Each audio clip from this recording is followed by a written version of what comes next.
Hello, hello, and welcome to this episode of The Creative Pause. My name is Susan Padron, and I am here with my co-host, who I will allow to introduce herself. Hi, everybody. I'm Stacey Fay. It's so good to be with you today and every day that we share this space with you.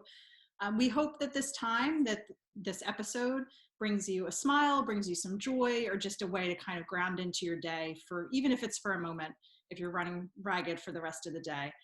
That's what we really hope this brings to your mental space these days. And first off, we're very excited to have Liz MacDonald here. We'll introduce her formally in a moment.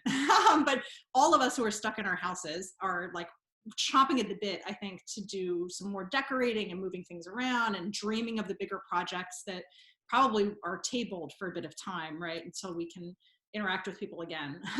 So Liz is a home styling expert. She's going to walk us through her own home and show us some tips and tricks and things she's done, and it's going to be very exciting. But more on that in a moment.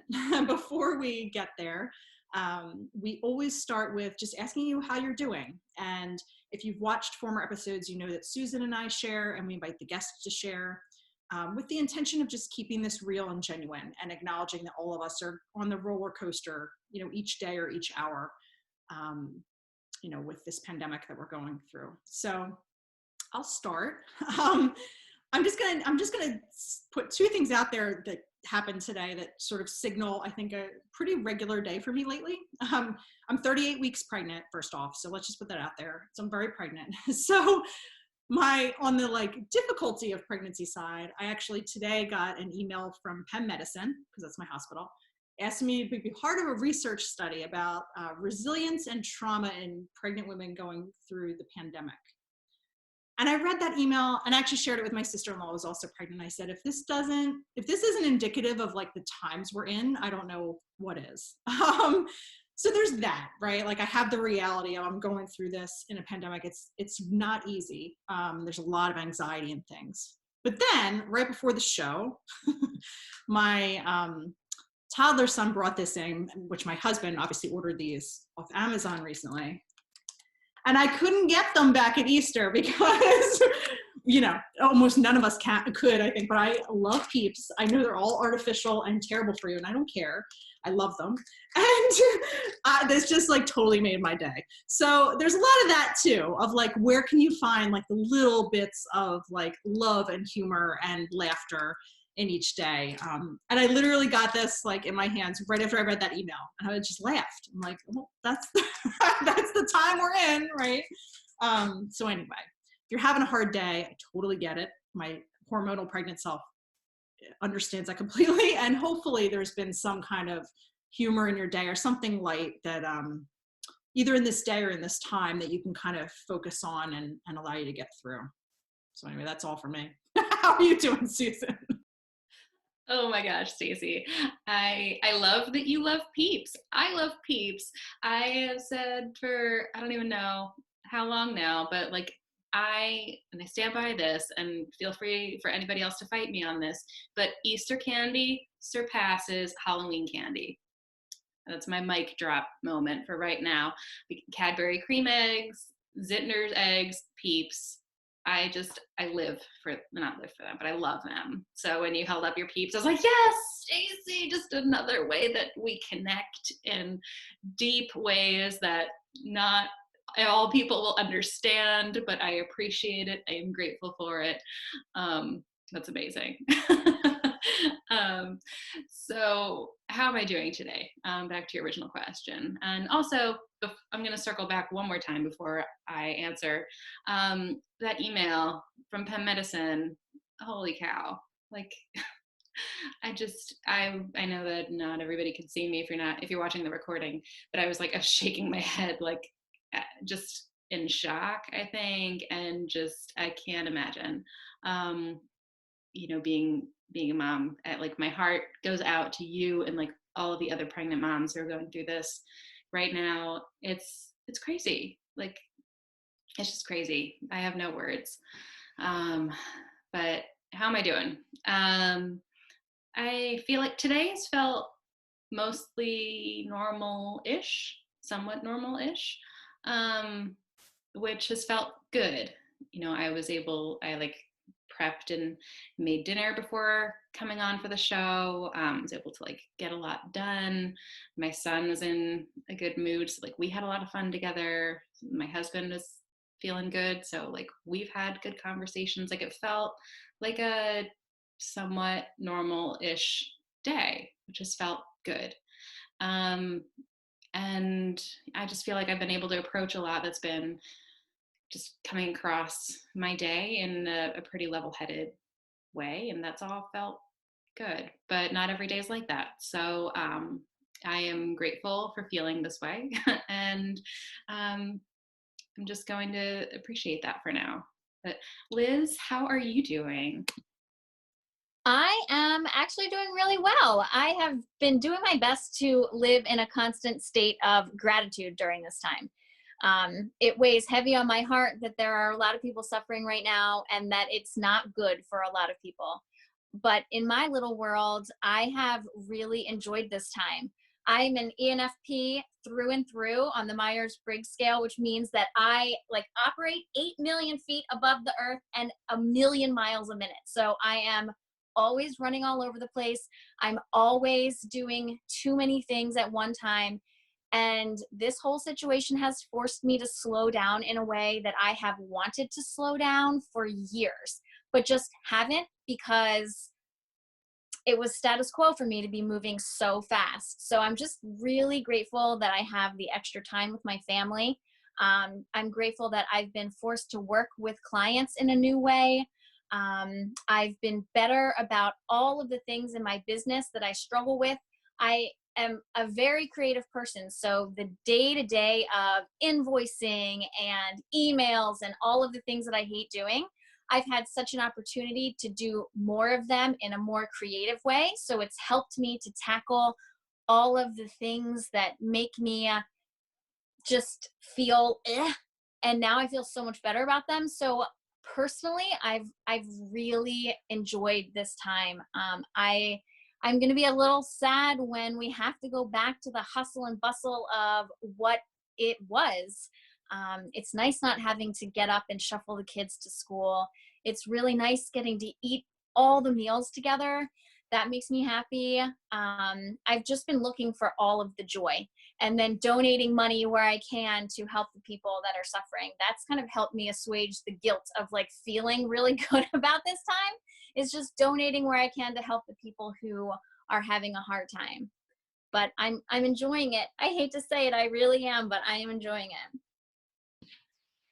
That's totally okay. I'm really glad that you shared, how you're truthfully feeling about this time, because I think that not everybody is in that place, but it's okay. Like it's Yeah. completely okay for you to admit that you're enjoying it and why you're enjoying it. There's nothing wrong with it. Just like, with the show, Stacey and I are comfortable in admitting when we're having a good day, just as much as we're comfortable admitting when we're not, because really that's what this time is all about. Finding the moments when you can be grateful, finding the moments where you just need to be sad, and everything in between. So thank you for sharing that. Of course.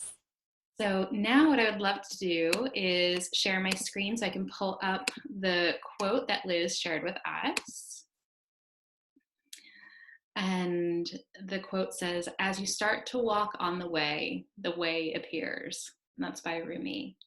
So Liz, can you share with us what made you decide to choose this quote to share on this episode today? Yes. So I was lucky enough to get that quote from my partner, Chris. He sent it to me a couple of weeks ago when I knew that I was going to be doing this show. And I had been thinking and thinking and thinking, okay, what is my quote going to be? And then out of the blue, randomly, he sent me this. And I was like, oh, I'm getting chills just thinking about it. I was like, this is the perfect quote to describe the way that I live my life. I'm very much a fly by the seat of my pants kind of gal, and I love to create as I go. So in my business, I have really created a path for myself that I never knew was there, and sometimes I still don't know if it's there, but I continue to walk it, and as I go, everything that I need to know comes out and the way appears for me. It's been an incredible experience, and I feel like just having faith in the fact that what I need to know is going to come into my life helps me do all the things that I need to do. So I really like this one. It speaks really true to my heart. I feel like this totally relates to a conversation that Stacey and I were having earlier about this show, you know, how we just dove into the deep end. And and just, as you start to walk on the way appears. And I think it's really beautiful, Liz, that this is how kind of like live your life and do things with your business too. It's something I think we can all really internalize and apply in many different ways, I think. Yeah, and I think it's a good way to help deal with fear that might be holding you back from doing the thing. I know for me, for starting my business, there was fear involved because I didn't know how it was going to turn out. I just didn't know a lot of things, and fear was blocking me for many years until I was forced to make a decision. I had lost the company that I was working for previously to starting my business just closed in the middle of the night, and I had no job. Chris and I both worked there, so we both lost our jobs at the exact same time. And there's my dog. I had to make a decision, like what am I going to do? Am I going to find another job that doesn't feel totally right, or am I going to finally start my business? And I decided to walk, and the way appeared. Yeah, we can absolutely relate to that. I think any business owner, and probably anyone, and especially in this time, like none of us know what the way is after this, right? Like when quarantine ends, like what is that going to look like, or how's that going to feel? Or and I think if you just put one foot in front of the other, little by little by little, it starts to, and let go of that fear as much as you can, or at least let it. Maybe it's in the room with you, but it's sitting down, right? Like you can sit down, fear. Yeah. Yeah. Awesome. Thank you for sharing that, Liz. Of course. Well, we're so excited to have Liz MacDonald with us here today. I've known Liz for several years. We're in a networking group together, but I've also had her into my own home. Well, previous home. I moved Liz actually recently, but in my previous home to help with, just re-envisioning the space and figuring out ways to style it, because I felt very stuck. And Liz, as you can tell, is like a creative font of wisdom. And so she's able to see spaces and see potential in spaces where a lot of people can't. So it's really awesome that she's here today to share some of that. And the background on Liz is that she is a home styling expert, and she really specializes in budget-friendly spaces. So for those of you, well, I think all of us right now obviously are on a more limited budget, but particularly for families and those who are trying to make some changes in their home styling-wise or decorating-wise, and they, and bigger, Liz does bigger projects as well, not just the styling kind. But you may not have the biggest budget, or you may want to keep it on a more limited budget. Liz is your woman. And she really is the queen of like quick change makeovers that transform a space through shopping at Home Goods, or even Raymore and Flanagan, or other places that, are everywhere across the country. And you can get stuff very easily. So yeah, she's a great woman, great business. And we'll mention more at the end of the episode how you can get in contact with Liz. But for now, I'm going to pass the mic, so to speak, and she's going to show some rooms in her house and walk us around and give us some great ideas. Okay. Oh gosh. Okay, so I am going to just figure out how to flip my camera. Okay. All right, I'm going to hand this off to Chris, and he is going to take us into what used to be the formal dining room in this house. We are not a formal dining room kind of family, so this room has been many things over the years, but right now it is our office. So Chris and I have a shared office space in here that we made from pieces from IKEA. This is just the lid on top with Alex drawers. The whole setup costs less than $100 to do. My thought on on small homes, because our house is only 1,700 square feet, that's going to start closing in on you really quickly unless you're using every square inch of your space. So my goal in creating this room was to take a space that we weren't using and transform it into something that we would use every day. So I am doing all of my client projects right here all day, every day. I'm in this room that was once completely unused. So if you have a space in your home that you're not using and you want to transform it, just think about what you're missing. Think about what you want to be doing every single day, and then make that space the thing. It's so much more fun. Okay, let's go into the kitchen. I want to show you a couple of different things. We moved in here 6 years ago, and when I walked through for the first time, these cabinets were the same color as my hair. I'm not even kidding. I like matched the kitchen perfectly. It was ridiculous, but I knew it was my space. I knew it was my kitchen the second I walked in. So we painted all of the cabinetry. And for the white cabinets, we just used semi-gloss white paint with no tint at all. And I feel like that was, for an at-home DIY job, the easiest way to go for white, because when there's no tint in it, it's not as tacky, so it dried really quickly, and it has never chipped in the 6 years that we've lived here. So if you are choosing a color, just make sure to put a coat of poly on after you paint them to avoid chips. I wish I would have done that for the lower cabinets that we painted a light gray, because they had chipped over the 6 years, but I just choose not to look at that. And I only just look at the crisp, clean white. So this faucet that I got on Amazon is one of my favorite purchases. It was only $80, and it is incredible.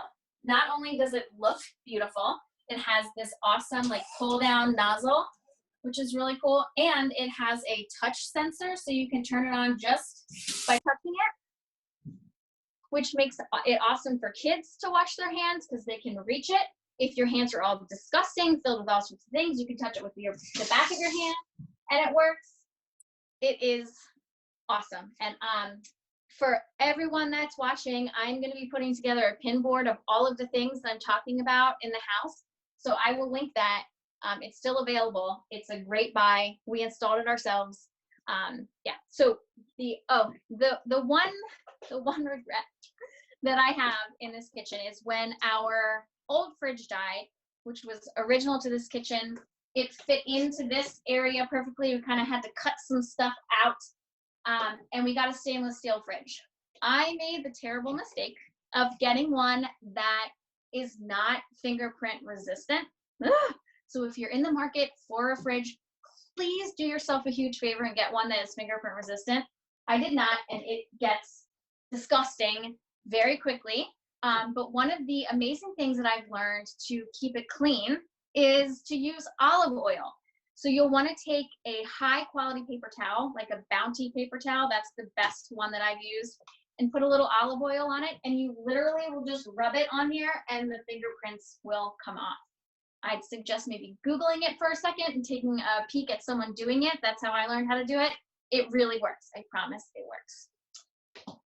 Okay, so I want to show you a much neglected area in most people's houses. For the piece that encases your refrigerator, you usually have a really good flat surface that you can use as a command center. For all the things that you think you're going to look at but that you never look at, they're all hidden in all these folders. So I keep like school papers. This is all my taxes. I don't know. Invitations, cool stuff from school. This funny picture of Elsie from kindergarten that she hates that I have up. But she's smiling all weird, and I like to make fun of her about it sometimes. So this is where I keep like all of those important things that I need to pay attention to. And then I have this cute piece that has a bin that holds the diapers that my dog has to wear, because my dog pees all over the house. So if you have a dog that likes to go potty in the house, whether he's marking or old or whatever, dog diapers are amazing. These are reusable.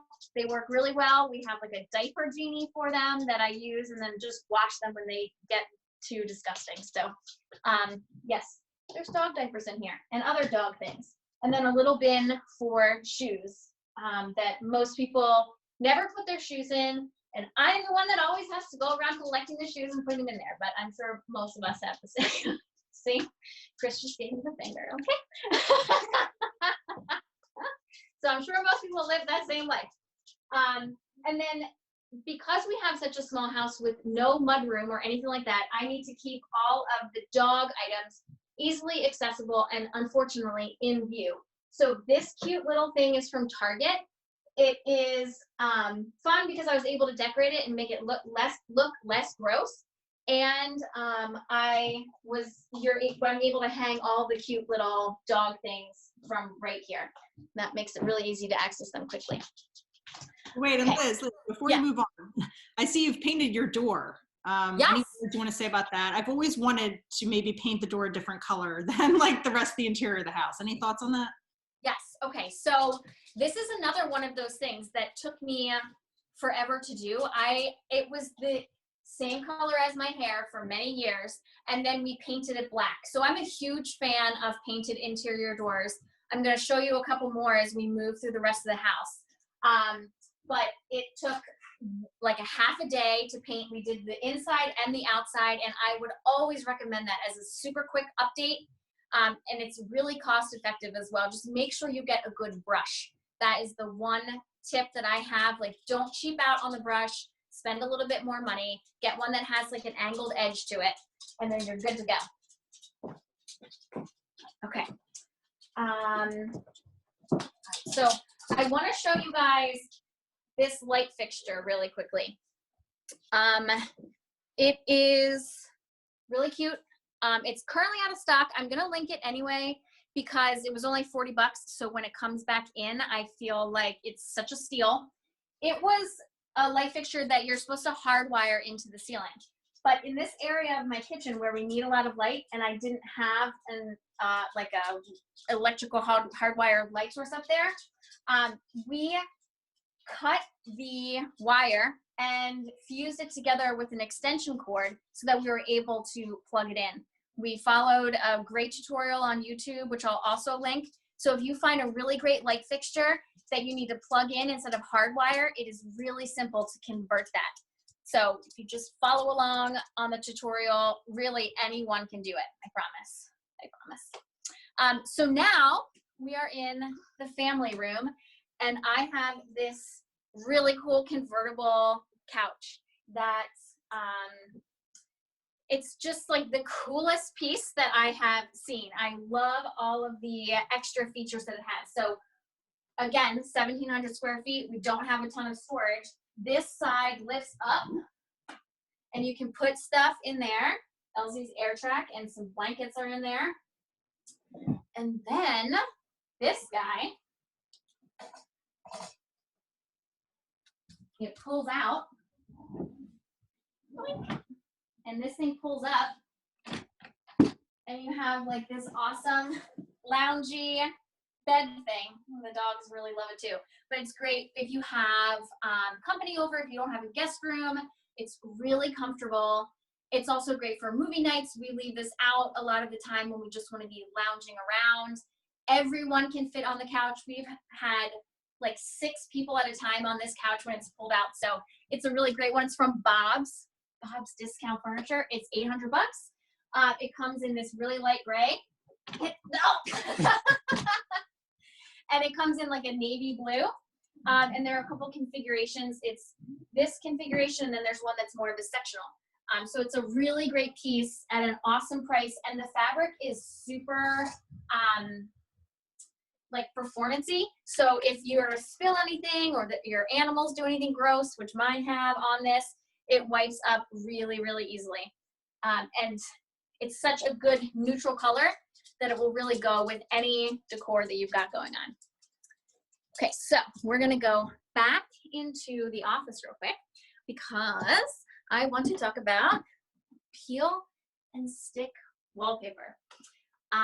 So if you're like me, I love doing projects myself. Regular wallpaper, way too intimidating. I feel like I would just mess it up and get super annoyed with myself. But peel and stick wallpaper is such a good alternative. This is by a company called Wallpops. You can get it through their site. It's also available on Wayfair, Amazon. I will link it. It took me about 3 hours to do this one wall. The most complicated parts are lining up the pattern and cutting around door frames, but really it's super simple. You'll want to use like a smoother, which I'll also link, but it is a really DIY friendly project. Anyone can do it. I've had my clients do it. My clients' children have helped them do it. So really it is DIY friendly, I promise. Okay, so we're gonna scoot over here. I'm gonna show you one other application where I've used peel and stick wallpaper.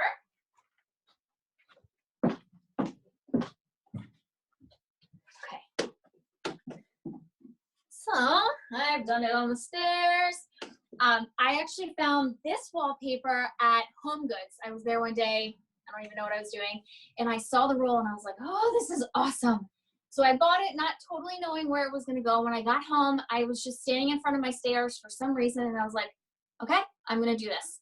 So I cut a piece, I put it on, I think I put it on the first step, then I put one on the second step, and I was like, that is too much. So I made the decision to go every other step. So if you choose to do a project like this, and you select a wallpaper that has a bold pattern on it, you might want to think about doing every other step. Otherwise, it can start to look a little bit crazy. But it has held up really nicely. It's been on here for 3 years. I've had no issues. People kick it. The dogs do things. Elsie and all of her friends are over just walking up the stairs crazily, and I've really had no issue. So it's a really easy project that you can do. It's super cost effective because you only need one roll. It's something that can transform your space in less than an hour. So, Liz, I am obsessed with how that looks. I mean, I love your whole house so far. Like, I'm just in awe of everything. But the stairs, I think my jaw dropped, and I was like, oh my gosh, that's amazing. Oh, thank you. I do love it. And to tie it into the living room, which is the room that you see right when you walk into my house. So Chris is standing right at the front door. So the first thing you see when you walk in the house is the stairs and our living room. I just took part of the wallpaper and I framed it just to have everything make sense. It really, when I put that up there, it just tied it all together for me. So if you do add some sort of peel and stick somewhere in your house, maybe framing a little bit of it can help tie into the rest of the rooms. And another little fun thing that you can think about in your house, I don't know if any of your family members play music, but Chris plays the piano, and he had told me he wanted to get a keyboard, and I was like, that's gonna be kind of ugly. What can I do to make it cute? So we found this keyboard. So this is just a keyboard that we found at Best Buy. It has like the weighted keys, so it's a nice one. I didn't want to just shove that up against the windows, so I had this IKEA Kallax piece that has those cube storage bins underneath, and I put that behind the piano. So it really gave me a way to elevate the fact that this is just like a keyboard. And because it's all so dark, I wanted to lighten it up. And I found this really cool boho runner on Amazon. And then I have all my fake plants here, all my fakies. Elsie walked around the house and counted, and there were over 100. That's like super ridiculous. There are now more because I've added some throughout the past couple of weeks, but there are 100 fake plants in my house. No big deal. I have 3 real plants though. 3 real plants and 100 fakies. So Liz, I don't have a problem. Do you have like a preferred spot to find fake plants? Because, you know, there's definitely like some that look more real and are nicer than others. Like not all fake plants can be treated equally. I agree completely. So there are, I think, 4 main sources that I use. Michael's is awesome. Michael's has some really, really good fake plants. They have smaller plants. So if you want to create an arrangement, so this arrangement right here is all from Michael's. So when the world was still open, I went in and assembled this arrangement myself. But they have a lot of really good potted fake plants that look pretty real. I mean, they're fake plants, so like they're gonna look a little fake. Home Goods also has such an amazing assortment of fake plants. That's where I've gotten a lot of them. My other secret fabulous shopping place is Ross. Ross, Dress for Less. I've gotten so many good fake plants there. This one, I feel like this looks from far away-ish the most real of all the ones I have, and that one's from Ross. Target is another great resource, and Michael's, Home Goods, Target, Ross, oh, and QVC. QVC has some amazing fake fiddle leaf fig trees for under $100. That's where I send all my clients to get their fake fiddle leaf figs. QVC. I'll link some of them in the pin board as well. Okay, I think that was it for this room. Oh, the rug. Oh yes, the rug. Thank you, Chris. Chris gave me a little signal. So this rug is from, well, it's available on Amazon and on Overstock. I love it because not only does it have a lot of colors, but it has like a ribbed kind of texture. And because this room is the first room that you go into from the entry, I needed something that wouldn't show all the nastiness of walking through here to get everywhere else in the house. So it is super durable. It is, it wears really well. Any stuff that gets trapped in is easily masked. So I don't really even have to acknowledge that it's there. It's a great rug. It has a really fun tribal Aztec boho-y pattern without it like hitting you in the face. And the other piece I want to talk about is this couch from IKEA. It's the stock sunned couch. I got one of the last 3-seat versions, but there's a 2-seat version that they still have that I've linked in the pin board. These cushion covers, all of them, are removable, which came in super handy today because my dog that wears a diaper puked right on this couch cushion. Disgusting, so gross. So you're able to seriously just unzip it, throw it in the washer, throw it in the dryer, and put it right back on.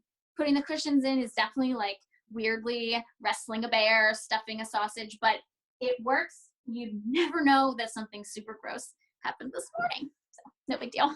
Just move along, just moving along. Okay, so I'm gonna take you upstairs. I want to show you a quick little IKEA dresser hack in my daughter's room. Okay. Here we go. So this is Elsie's room. She is 11. She designed this whole room herself. Maybe she gets a little something from her mama. I don't know. But when we started sourcing this dresser that she had in mind, there was one at West Elm that I loved that looked similar to this, but just was out of our budget. So I found the IKEA Tarva dresser. It's linked in the pin board. It's just a solid wood piece. It comes unfinished. So what we did was assembled it twice because I assembled the entire thing backwards the first time. That was super fun. And we painted it with Oops paint from Home Depot. If you don't know about Oops paint, let me let you in on a little secret. So sometimes someone will order a can of paint and it will turn out wrong, or the customer just doesn't like the color. So they super mark it down and put it over by like the paint. I think my daughter might be being eaten by my dog right now. They put it over by the paint counter for like $5. So you can get super awesome paint colors for a very, very low price. So that's what we used to paint this. And then I found these very long 17-inch drawer pulls on some website that fit exactly in the pre-drilled holes that were on all of the drawers. So I've linked all of these things in the pin board if you want to tackle a project like this. Once we assembled the thing, it really only took about 30 minutes to do because the wood just sucked up the paint, it dried super quickly, and then I was able to put on these handles really fast. And it looks so much more expensive than it was. It ended up only being about $170. So I love it. It has good storage. and it looks super cute. Okay, so now we're gonna pop on over to, oh boy, there's a lot of stuff happening in a very small hallway. We're popping over to the bathroom. So, okay. So the downstairs of our house is a lot bigger than the upstairs of our house. There was an addition put on that they only did downstairs. So our upstairs is tiny. We have 3 bedrooms and 2 bathrooms up here. And for Chris and I to have a healthy, happy, successful relationship, we cannot share a bathroom. We just can't. So he has the master bathroom, which is the size of my shoe. And Elsie and I share this little bathroom. Our niece lives with us during the school year, so she's also in here most of the time as well. So the 3 girls share this teeny tiny little bathroom. And it took me until like 2 weeks ago to finally totally nail down how I was going to store all of our stuff. So I just want to show you my cute little wall shelves. Let me turn this light on. Okay. So I used to store everything like here, and it was a hot mess. It was just like always cluttered, and it made me feel so just overwhelmed with stuff. So I found these really cute shelves from Overstock. They're out of stock right now. I've linked them anyway because I feel like they're going to come back as soon as this whole thing is over. They're 28 inches wide. They fit right here perfectly. And then I got a bunch of cute little containers from Target and from my own stash of stuff. And I just organized all of the tools that I use every day. I want to point out this thing. This, okay, I'm gonna let you in on a real life secret of mine, is a face shaver. So if you don't wanna have to well, you don't have to do anything, but if you choose to wax any part of your face, as I'm in my 40s now, like hairs are just coming in everywhere. And this little thing just takes care of them in 2 seconds. And it's super cute and goes with the color scheme of my room. So I would highly recommend that if you need to take care of any unwanted facial hair. Real time, real talk. And then inside the shower, when I first looked at this house and I saw this bar here, I was like, why? Who would put a towel there? Why is it even there? And then I found these awesome baskets from the brand Umbra. And they have these cute little hooks up here that you can put over your shower head, or you can put them on this weird bar if you have one in your own shower. You can also, if your shower rod is sturdy and screwed into the wall, you can also hang it there. But these worked out really well for this shower. It keeps everything super organized. We can all have our products. It looks really cute and clean. I love how it works out. I also have this really sturdy like hook thing that suctions to the wall. I'll link that as well, but it can hold way more than just 2 little loofahs if you have other stuff that you need to hang in your bathroom. And because the tile in here is so ugly, it's yellow. I'll eventually redo this bathroom, but just, you know, at some point. And then for whatever reason, they chose to do a beige floor. I love the beige floor. I feel like that's super cute with the yellow tile. I don't know. So I usually try to find a rug that fits almost the entire floor, and then I just cut it around the toilet so that it is what you see instead of the yellow gross tile. Just trying to distract anyone that's in here from the gross yellow tile. I also have a Google Home plugged into the wall here. Can you show them this cute little holder? So the Google Home plugs right in here. So if you want to listen to music while you're showering or getting ready, they make this great holder so that it will go right into the wall. Then there's no cords, so you don't have to see anything ridiculous. And then you can say, hey, Google, do I look pretty today? You're more put together than a perfectly organized spreadsheet. Oh, thanks, Google.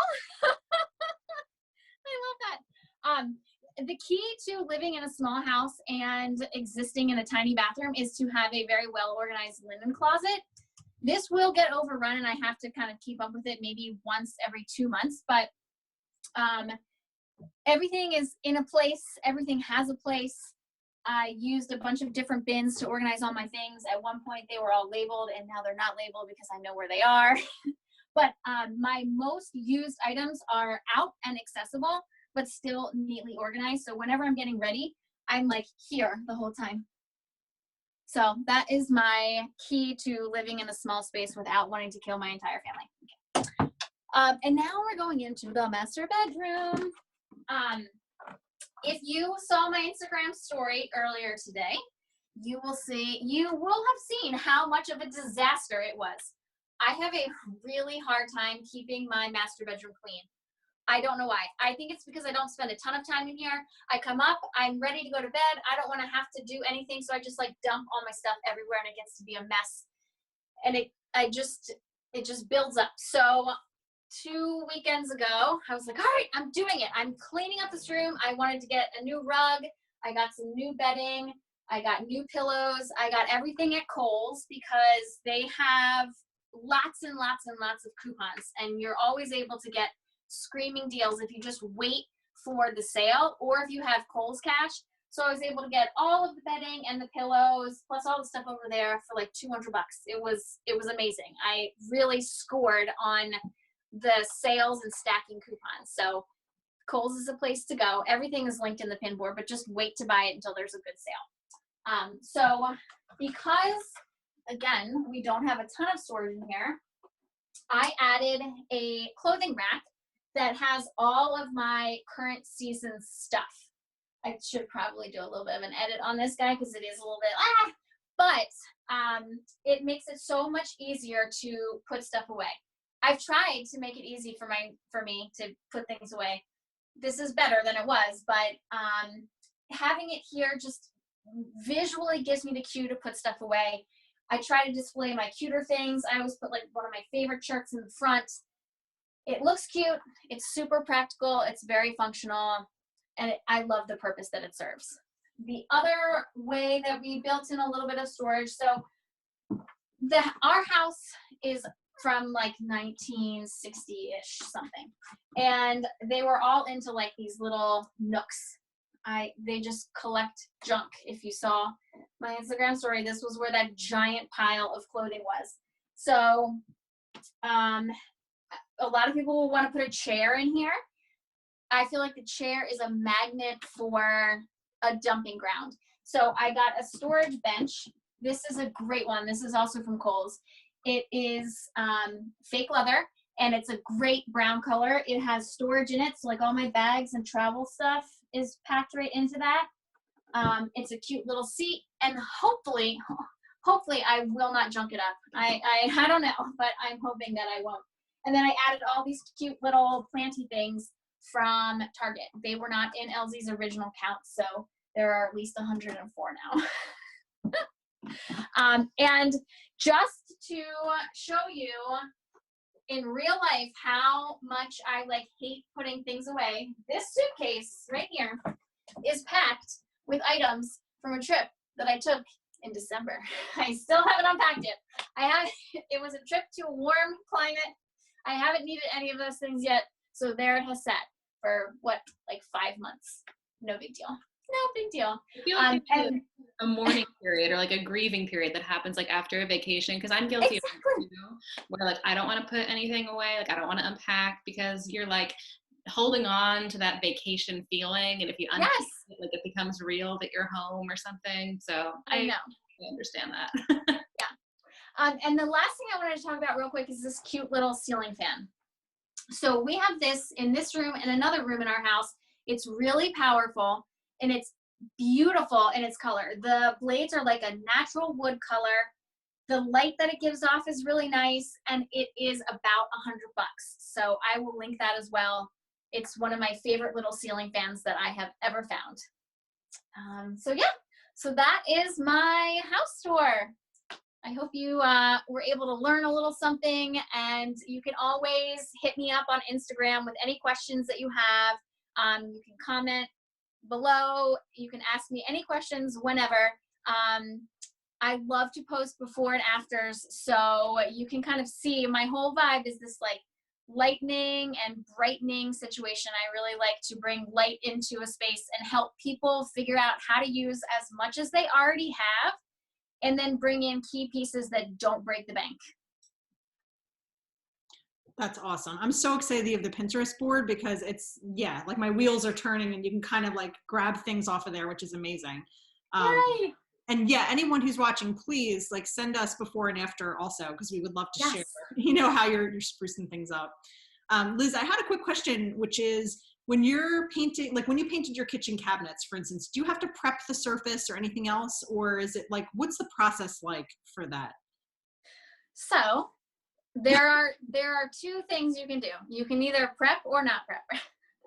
I, when we bought the house, did not really prep. I coated every single door and cabinet with something called bonding primer. It is really a shortcut. I don't know if I recommend it. I feel like it worked well for the upper cabinets, but I should have sanded and done the work for the lower cabinets because I think they would have lasted longer. So generally, I always tell my clients, give a light sand, then apply a primer, then apply the paint, then apply the polyurethane top coat. That's the surefire way to make sure that they last. But I admittedly definitely took some shortcuts. Liz, I had a question. Yeah.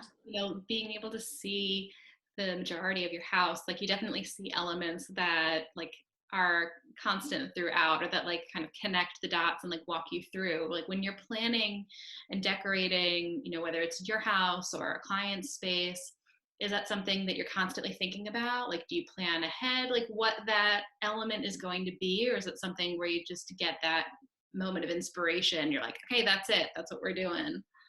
Yeah, so for me personally, I always need some moment of inspiration, whether it's an inspiration photo that someone sends me of a room they love, or an inspiration photo I find that reminds me of the client's room, or an actual piece that I find that tells me it needs to be in the room, because that weird woo-woo stuff happens with me all the time.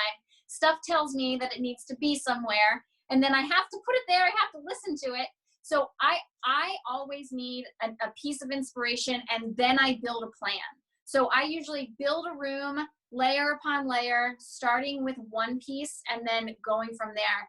If we're redoing a room and it's a quick change where we're literally just going shopping at Home Goods, I'll be able to kind of see the room come together in the store without really having to have had a specific plan. Like we need a plan of, you need this piece of art here. You need pillows for your couch. You need a blanket. You need a coffee table. So we always have some sort of plan. I would always recommend, if you're going to go shopping, to know the basic pieces that you need. Don't go in thinking like, I'm just going to get some stuff, because then everything that you get, you're going to hate. And then you're going to just have an accumulation of stuff, and it's going to make you feel really, really bad about your house. So I always recommend having an inspiration, going with a list, and then sticking to the list, bringing that stuff home, and then making another list if you need more. Don't just randomly buy stuff. That's like the worst possible thing that you can do. Everything that you just said is like exactly what I tell my personal styling. Yes. So, like to a T, it's like, don't just impulse buy. Then you're gonna have a closet filled with stuff that you hate. Like everything that you said, I was like, oh my gosh, exactly what I tell my clients. So yeah. I really hear you and resonated with that so very much. Oh, that's awesome. Well, Liz, one last wrap-up question. If you had just one thing that you would recommend people do in this pandemic time, like let's say, I don't know how much time we have left, right? Like 2 weeks, a month, I don't know. If they did just one thing, what do is there something that comes to mind that like either they could think about, a question they could think about, or something that they might just like, could just kind of do and put in place? I mean, Yeah. you've mentioned so much great stuff, but I'm just wondering if there was one step. Does anything come to mind? Definitely. So I think one of the most important things is to think about what you actually have in your house. When my clients tell me that they don't have enough space, I usually tell them, you have plenty of space, you have too much stuff. So one of the most important things that people can think about is, what can I get rid of? What can I donate? What can I repurpose? What can I give my neighbor? If you can remove things from your house, from a room, start small, get rid of stuff. If you've been hanging on to a piece of furniture, a piece of artwork, a piece of decor that you have been thinking like, I can't get rid of this because A, someone gave it to me and I don't want to offend them. B, it cost me a lot of money. Or C, I've just had it for a long time and I'm used to seeing it. Those are the things that should go right away. They don't make you feel good, and they make you feel like you're not living in the house that you want to live in. So I feel like this is the perfect time to really purge, to get rid of the things that aren't making you feel joy. So start there, get rid of stuff. Then find your inspiration, find a room that you love. Look at it and try and identify what it is that you love about it, and then build your plan around that. Because you can order stuff online right now. You can get paint at Sherwin-Williams. They're doing curbside, which is awesome. But if you don't have a plan and you're just randomly attacking a project because you want to do a project, you're not going to be happy with it after this whole time is over. So have a plan. If you're going to paint, awesome. Make sure you know what that paint is going to look like by Googling the heck out of it and seeing it in different contexts. So just please have some sort of general plan. But have fun. Also have fun. Have fun. Thank you so much, Liz. And where's the best places for people to get in contact with you and to find you? I know you mentioned Instagram. Yes. Instagram is definitely the best place. I am on there most frequently. My handle is Get Shelf Help. If you want any info on how to use my virtual design services during this pandemic, just shoot me a PM. I am cranking out design boards where I'm helping people see their rooms in a digital form. It's been a really fun process for me and getting better at creating those. I love being able to show people what their room can look like without having to actually do anything. So hit me up on Instagram if you want any info and to see all my befores and afters. That's awesome. Thank you so much, Liz. This has been amazing and Thank like a real you. privilege to see your house, honestly. Because I, like everybody else who knows you, is like, oh, what does Liz's house look like? What's she done? So that's awesome. You gave so many great tips that people can put in place, and we will link your information and Instagram handle and also your Pinterest board that you're creating on the episode page. Which will be up later tonight. And yeah, people can find it on the website and also on YouTube. So we're excited about that. So thank you so much for being with us. And we always end our episode with the same quote from a Mary Oliver poem, which is, "What will you do with your one wild and precious life?" So how are you going to style your house in the next few weeks that we got here and moving ahead? So thank you everyone for tuning in, and we'll see you in the next episode. Have a great night. Thank you. Thank you.